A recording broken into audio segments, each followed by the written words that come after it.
മർക്കോസ് 16:16. വിശ്വസിക്കുകയും സ്നാനമേൽക്കുന്നതിനും ചെയ്യുന്ന രക്ഷിക്കപ്പെടും. ഇവിടെ പറയുന്നു, നിനക്ക് രക്ഷ വേണം, നീ വിശ്വസിക്കണം, നീ സ്നാനമേൽക്കണം. നീ അങ്ങോട്ട് നോക്കി ഇങ്ങോട്ട് നോക്കി ഇവിടോട്ട് നോക്കിക്കൊണ്ടിരുന്നാൽ അങ്ങനെ ഇരിക്കുകയുള്ളൂ. ചിലർ പറയും, ആ ക്രൂശിലെ കള്ളൻ എപ്പോഴാ സ്നാനപ്പെട്ടില്ലല്ലോ, ഏറ്റവും അവസാനം. അപ്പോൾ അവരോട് ചോദിക്കേണ്ട മറിച്ചൊരു ചോദ്യം കർത്താവ് ചോദിക്കും, നീ കള്ളനാണോ? നീ കള്ളനാണെങ്കിൽ നീ അങ്ങനെ ചെയ്തോ, നിന്നെ പിടിച്ച് ക്രൂശിൽ തറച്ചു വെക്കാം, അവിടെ കിടന്ന് നീ വിളിച്ചോ എന്ന് വേണമെങ്കിൽ പറയും. അതുകൊണ്ടൊരു അവസരം കിട്ടുമ്പോൾ നിങ്ങൾ എന്ത് ചെയ്യണം? സ്നാനപ്പെടണം. അതെല്ലാവരും കാണിക്കുക വലിയ ആഡംബരമായിട്ട് ചെയ്യണമെന്നൊന്നും പറയുന്നത്, പക്ഷേ ഒരു അവസരം കിട്ടുമ്പോൾ നിങ്ങൾ ചെയ്യുക. വിശ്വസിച്ച് നിങ്ങൾ സ്നാനമേൽക്കണം. നിങ്ങൾക്ക് വിശ്വസിക്കാൻ ഒരു പ്രായമായോ, നിങ്ങൾക്ക് സ്നാനമേൽക്കാം. സ്നാനപ്പെടണമെന്ന് ദൈവത്തിൻ്റെ വചനം പറയുമെങ്കിൽ നിങ്ങൾ ബാപ്റ്റിസം തന്നെ എടുക്കണം, ബാപ്റ്റൈസ് ആയിരിക്കണം. അതായത് ഒരു സാധനത്തിനെ പൂർണ്ണമായിട്ടും വെള്ളത്തിൽ മുക്കുന്നതാണ് അതാണോ സ്നാനം? വിശ്വസിക്കാത്തവൻ ശിക്ഷാവിധിയിൽ അകപ്പെടും. സ്നാനപ്പെട്ടു, പക്ഷെ എന്ത് ചെയ്തില്ല? വിശ്വസിച്ചില്ല, ശിക്ഷാവിധിയിൽ അകപ്പെടും. അപ്പോൾ സ്നാനമേൽക്കണം. ഈ സ്നാനത്തിൽ ഒരു കാര്യം നടക്കുകയാണ് കേട്ടോ. നമ്മൾ നേരത്തെ പറഞ്ഞു, ബാപ്റ്റിസം എന്ന് പറഞ്ഞാൽ വെള്ളത്തിൽ മുങ്ങി എഴുന്നേൽക്കുവാണ്. ഈ മുങ്ങി എഴുന്നേൽക്കുമ്പോൾ ഒരു കാര്യം നടക്കുവാണ്. എന്താണ് ഇത്രയും വലിയതായിട്ട് ഘോരഘോരം പറയേണ്ട കാര്യമുണ്ട്? ഉണ്ട്. റോമർ ലേഖനം 6-ാം അധ്യായം 3 മുതൽ 5 വരെ വായിക്കുമ്പോൾ, റോമർ 6:3 മുതൽ 5 വരെ, ഇത് നിങ്ങൾ എഴുതിയെടുത്ത് നിങ്ങൾ വീണ്ടും വീണ്ടും വായിക്കണം. അപ്പോൾ നിങ്ങളുടെ കണ്ണുകളെ ദൈവത്തിൻ്റെ ആത്മാവ് തുറന്നു തരും.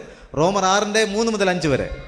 യേശുക്രിസ്തുവിനോട് ചേരുവാൻ സ്നാനമേറ്റവരായ നാം എല്ലാവരും അവന്റെ മരണത്തിൽ പങ്കാളികളാകുവാൻ സ്നാനത്തിൽ നമ്മൾ എന്ത് ചെയ്തു?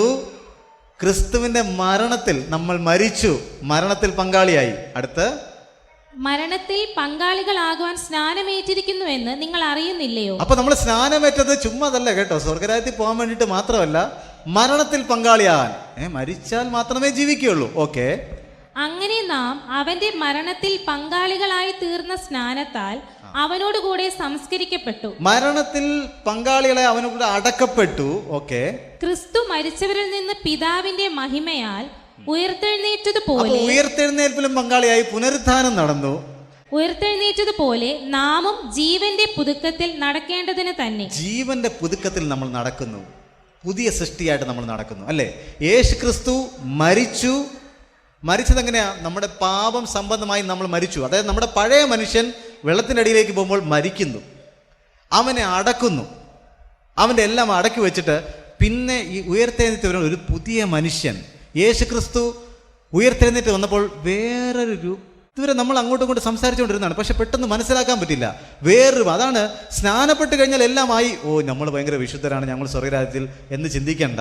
നമ്മൾ ജീവന്റെ പുതുക്കത്തിൽ നമ്മൾ നടക്കണം, പുതിയ സൃഷ്ടിയായിട്ട്.